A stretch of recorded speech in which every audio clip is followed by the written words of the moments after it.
నేను చెంచల్గూడ ఉమెన్ జైల్లో head constable గా వర్క్ చేస్తున్నాను. నాకు మంత్లీ శాలరీ 50,000 వస్తుంది. కానీ మా ఫ్రెండ్ స్టేటస్ అంటే 26 జనవరి రోజు నైట్ డ్యూటీలో ఉన్నాను. మీ అందరికీ ఇక్కడ దాకా వచ్చి మేము ఎక్స్ప్లెయిన్ చేస్తున్నాం. కానీ నేను ఈ గొప్ప అవకాశాన్ని నా ఫ్రెండ్ వాట్సాప్ స్టేటస్ చూసి నేనే అడిగి నేనే జాయిన్ అయ్యాను. ఎందుకు అంటే మా డ్యూటీ 6 hours ఉండదు.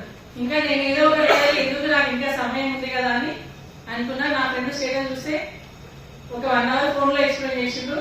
ఇమీడియట్ గా ఐడి తీసేసుకున్నా. మా హస్బెండ్ చెప్తే ఏ ఆమె నమ్మకం అన్ని ఫిక్స్ ఇచ్చి అన్నీ ఐడి కాదు క్రెడిట్ కాదు రోజు 50,000 ఎవరిస్తారు నీకు ఎక్కడి నుంచి వస్తాయి వదిలేసే అన్నారు. సరే అని 3 రోజులు చూసిన. మళ్ళీ అయితే వద్దన్నారు. సరే నేనైతే జాయిన్ అవుతా మరి 15,000 కదా పోతే పని అనుకుందాం బండి వచ్చి మనకి ఎవరు బిజినెస్ కాకపోతే అని చెప్పి సరే అని నేను జాయిన్ అయ్యాను. నేను జాయిన్ అయిన తర్వాత మా హస్బెండ్ కూడా 6 రోజులు చూసారు. నేను నిద్ర పోవట్లే ఆయన నిద్ర ఓడిస్తలేదు. చూడు సబ్జెక్ట్ ఇగో యూట్యూబ్ లో ఉంది ఒకసారి వీడియో విను అని చెప్తున్నా. వాస్తవం నేను 3 నెలలు నిద్రపోలేను. దీని గురించి తెలిసిన తర్వాత నా టీం ఫామ్ అయినాక ప్రశాంతంగా నిద్రపోతున్నా.